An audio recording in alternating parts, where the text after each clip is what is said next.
Want to hang on to your money? Here are 5 money reasons to move to the state of Tennessee.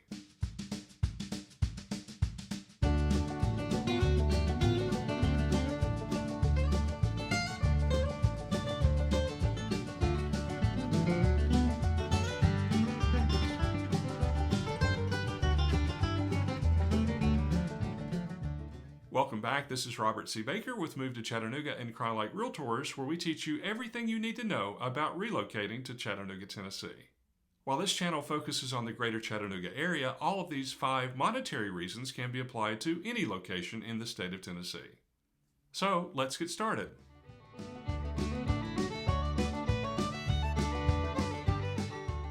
Number 1, Tennessee has no state income tax. Now, there are 3 approaches that U.S. states take towards income tax. Number 1, no tax. Number 2, a progressive tax, that is, the more you make, the more you pay. And finally, a flat tax. 8 states, including the state of Tennessee, charge no state income tax. Now, let's take a look at 2 states that charge a progressive rate and 1 that charges a flat rate. For tax advice, please contact your tax professional. NerdWallet.com has some helpful information about California's progressive state income tax.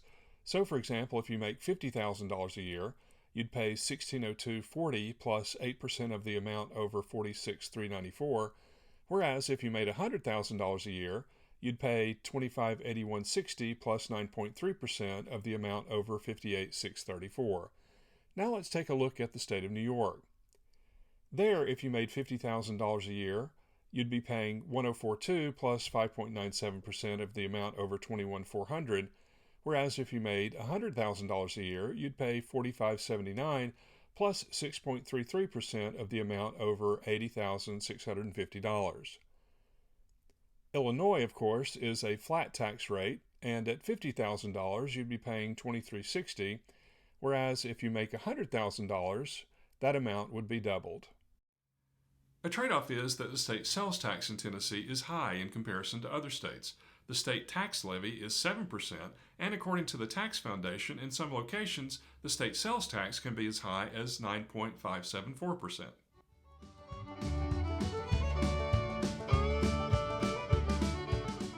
Number 2, there's no tax on pension or 401k retirement distributions. Planning your retirement future is very important. Not only should you look at the income you plan to receive, but also whether or not that income and to what extent it's going to be taxed. Although there are some states that do, there are 12 states that don't tax pension or 401k retirement distributions, and Tennessee is one of them. AARP provides a helpful map which shows states that tax retirement distribution income and those that don't, including the state of Tennessee. And Kiplinger provides a number of helpful resources. This particular webpage needs to be updated, however, because as of January 1st, 2021, Tennessee no longer taxes interest and dividends.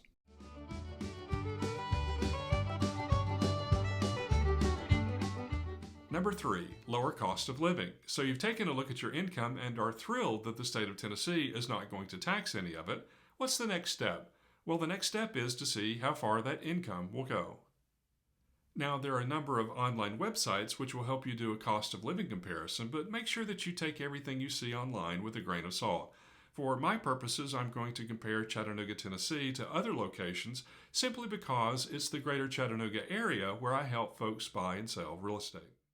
The first website we'll take a look at is PayScale's Cost of Living Calculator, and I've already plugged in San Diego, California, moving to Chattanooga, Tennessee with an annual salary of $50,000. And it's showing you there the approximate dollar amount that you would be able to live on in Chattanooga, being about $33,000, because there's a 32.9% reduction in cost of living. So your money goes a little bit further in Chattanooga.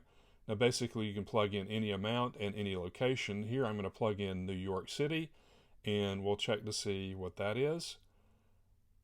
And if you make $50,000 in New York City, you only need $21,176 in Chattanooga, and that's due to a 57.6% reduction in cost of living. My guess is that the cost of living is primarily dependent upon housing. If we take a look at Chicago next, where I was recently for a karate tournament, you can see the values there, a 21.5% reduction cost of living. Of course, if we adjust the annual salary, we can see that $100,000 in Chicago You only need $78,525 in Chattanooga. The next website is bestplaces.net, and here I've already plugged in $100,000 in salary in San Diego, California, and the website is suggesting that that could decrease to $51,944 in Chattanooga, Tennessee. Now, there's some exclusions there, but a neat thing about bestplaces.net is that it provides additional cost comparisons between two cities. So, for example, we see food and grocery cost, utilities, transportation, and so on. I would caution you about the median home cost there. This is suggesting $2018,700 for the greater Chattanooga area. That's low. We'll actually share the true cost in just a moment. The third website is bankrate.com, and here I'm using New York City, actually a larger area than New York City, but that compared to Chattanooga, Tennessee metro area with a $100,000 income.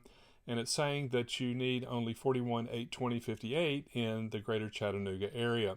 That's a 58.18% lower cost of living. Now, Bankrate shows even additional breakdowns. So it's got the housing cost there. Again, a caution about that home price. That's not particularly accurate. But it does show a food cost comparison. So what coffee costs in one place and what it costs in another. And then a little bit further down, there's lifestyle costs. So what it costs to buy a pair of jeans, for example, or go to the dentist, and so on.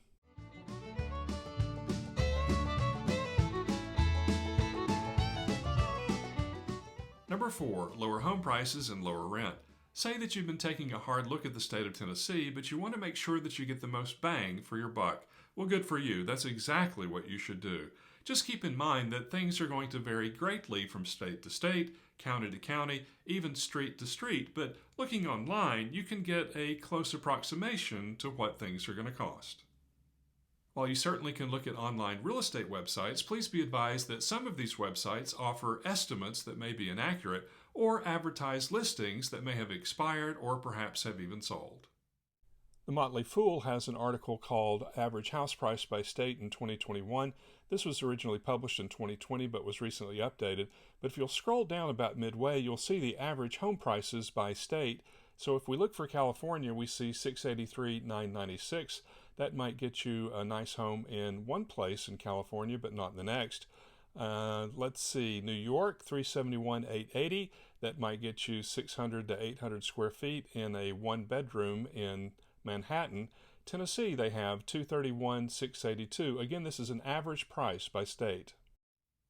By way of comparison, according to the Greater Chattanooga Association of Realtors, in September of 2021, the median sales price in our area was $265,000.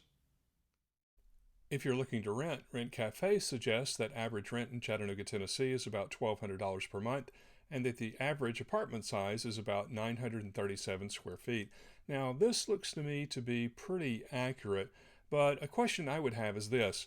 If you're paying $1,200 in rent, why not go ahead and consider purchasing a home, given the fact that interest rates are still pretty low?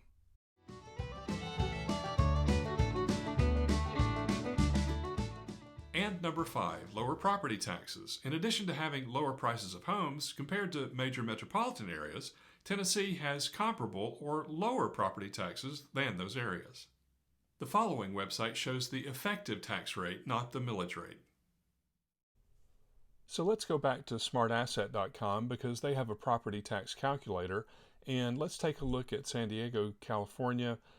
This website is suggesting that the average county tax rate is 0.73% for San Diego County. Folks in San Diego, please let me know whether or not that's accurate. New York, plug that in, and we get a property tax rate, an average county tax rate of 1.925%. That's New York County. So that's going to be Manhattan. Other boroughs may have lower tax rates. And then let's look at Chicago and see what they come up with. We'll go to Chicago, Illinois, and I believe this is Cook County. 2.1%. Property taxes $52.50, which is high in comparison to other places. And then we'll take a look at Chattanooga, Tennessee, and I'm going to explain something here because although this website says assessed home value, Really, for a $250,000 home, you're probably looking for county and city taxes combined, property taxes being about $2,500.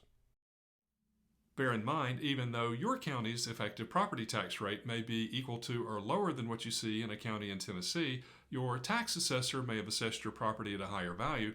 Therefore, at the end of the day, you're still paying more in property tax.